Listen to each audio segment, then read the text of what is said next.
Hello everyone and welcome back to another video. Now it has been quite some time since I have done this test.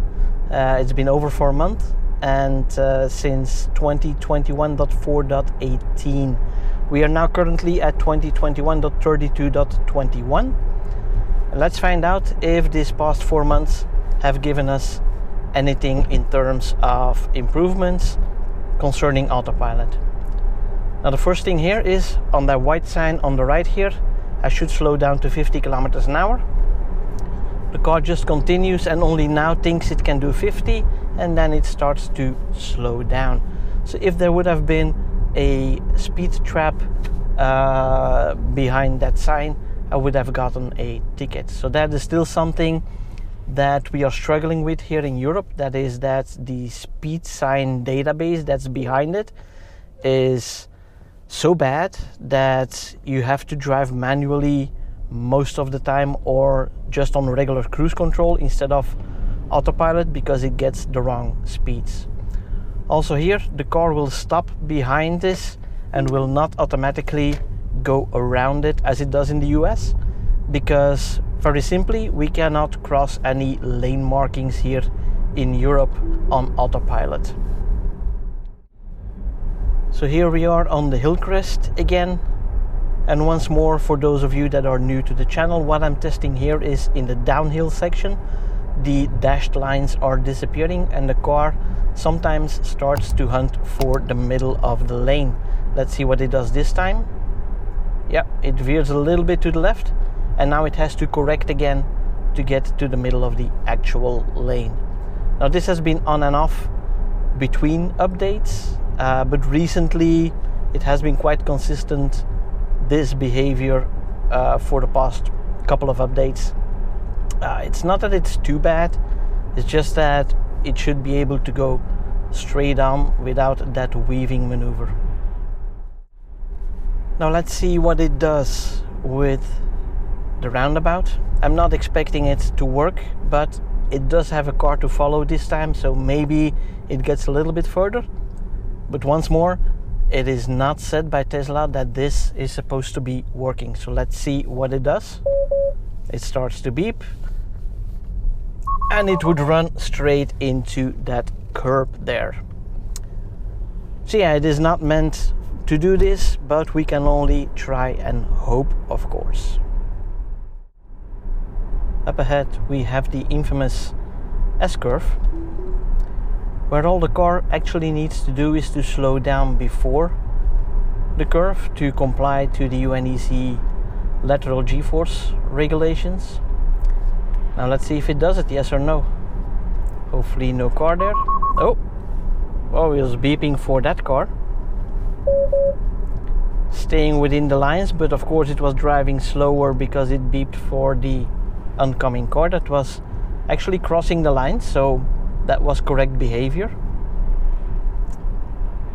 And here we're seeing some jerky braking, accelerating. But yeah, let's try that again and hopefully this time we won't have a car coming our way. Attempt number 2.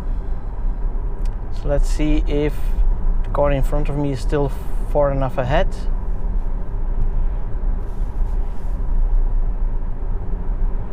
Will my car slow down? No, it does not. And it crosses the lane marking again to brake heavily to keep it in check at that point. If there would have been a car coming from the other side, that would have been a head-on collision and it wouldn't have been pretty.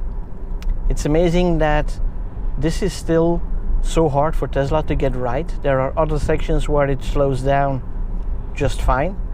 But this particular S-curve is always a problem point for Tesla and they have not been able to fix it under the current UNECE regulations, unfortunately. Let's see what the automatic exit taking does here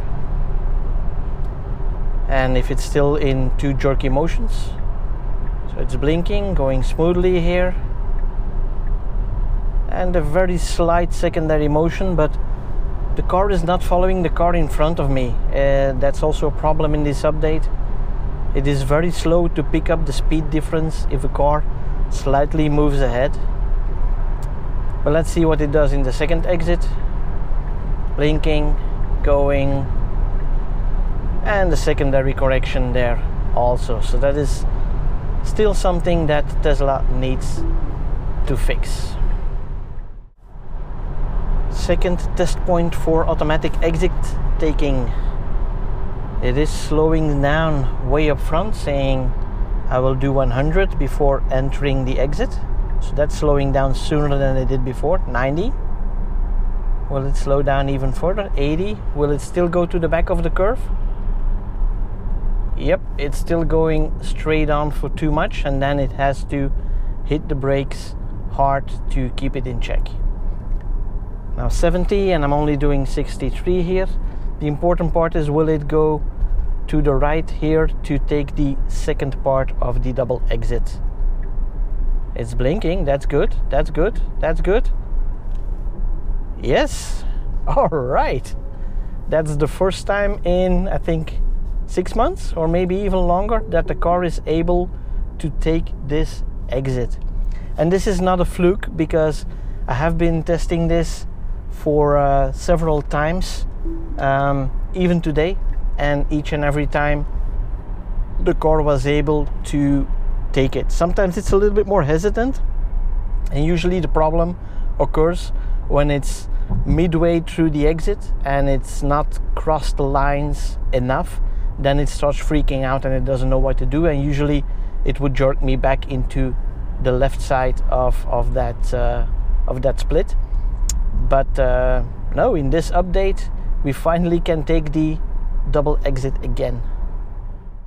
Now here is a fine example where the car in front of me is starting to accelerate and it's slowly driving away from me, but my car is not following. So it is too slow to react, and even at traffic lights, if you're the first at the traffic light and it turns green, it just creeps forward really slowly, and that used to be a lot better. So in traffic jams, cars moving in front of you, it reacts slowly, or when you have to start from zero, it actually goes too slow, and that is something that was better in the previous updates. So here we have the final test point where the car loses the lane markings altogether, and it immediately goes to the right. That's already good. And then I will slow down for this intersection here. No cars coming. Okay. Going back up. And let's see if we can make it all the way to the end. Because there we have that little traffic divider that makes it really narrow to pass. So that's always a risky thing to do. Slowing down for the intersection, no cars coming. That's good. I will stick to the usual 30 kilometers an hour to try to make it through this passage.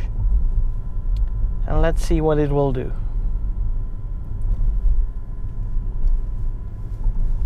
Well, it does make it. It is going to be millimeters to actually get there, but it does make it. Alright, time for another conclusion, and this one is fairly easy. Since this last test that I've done, we haven't seen any real improvements.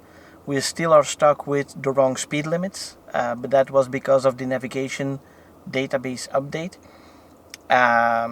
which makes it very difficult to use AutoPilot on local roads because the speed limits are wrong in, let's say, 70% of the cases. And I'm not exaggerating in that.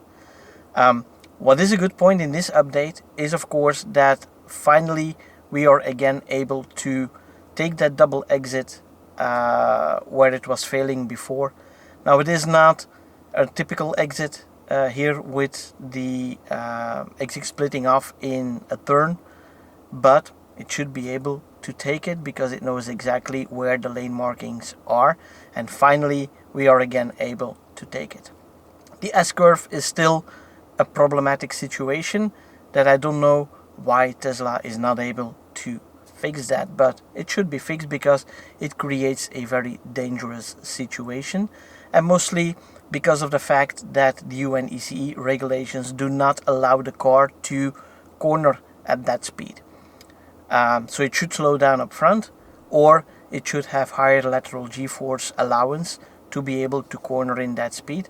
And if you look at my videos from a couple of years ago, then you will see that it was perfectly capable of handling that S-curve before the UNECE regulations came into play. So this is purely the fault of the regulations, but Tesla should be able to adapt to those regulations as well, of course, and slow down before the turn so that the lateral g-forces are not as high at that point.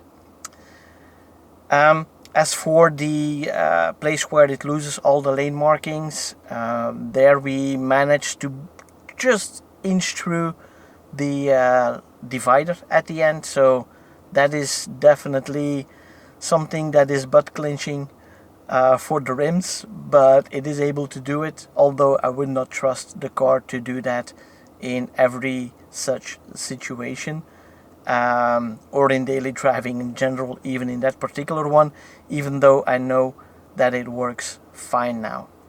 And this is something that we all need to be aware of as well, is when we move to full self-drive, like we see in the FSD beta in the US, there is a difference between what you as a human consider safe and what the car thinks is safe. Like 1 centimeter, even 1 millimeter missing a car or missing a curb is enough to clear it. But as a human driver, you do not feel comfortable doing that, and that is a big difference. And I see that in those FSD beta videos as well, that sometimes the car goes really close to other cars where I would personally just take over and do not trust it. And that's a matter of getting to know the system, getting to trust the system in the end. And then it's a human factor that I blame for that, but it is something that is coming into play when we move to FSD beta as well. You will have people that trust it too much and say, well, the car has got this because 1 millimeter is enough and the car might hit something. And you have those that will say, okay, this is not enough and I will intervene and take it on the cautious side. Let's hope that first category is not going to happen too much, because that would be very bad press for Tesla. And if you are one of the FSD drivers, please keep paying attention and make sure that we don't get into accidents during FSD beta, because that would set back Tesla a lot in terms of regulators scrutinizing the FSD beta. So there you have it. This is what has been happening in the past 4 months. Not a lot of improvements because all the focus is on FSD beta in the US, but we did have one nice improvement, and that is the fact that we can finally take that double exit again, and that is a very welcome one. So as always, if you like the video, please give it a thumbs up and don't forget to subscribe to the channel and make sure you click that little bell icon so you don't miss out on any new videos. And for now, thanks for watching. See you guys in the next one. Bye bye.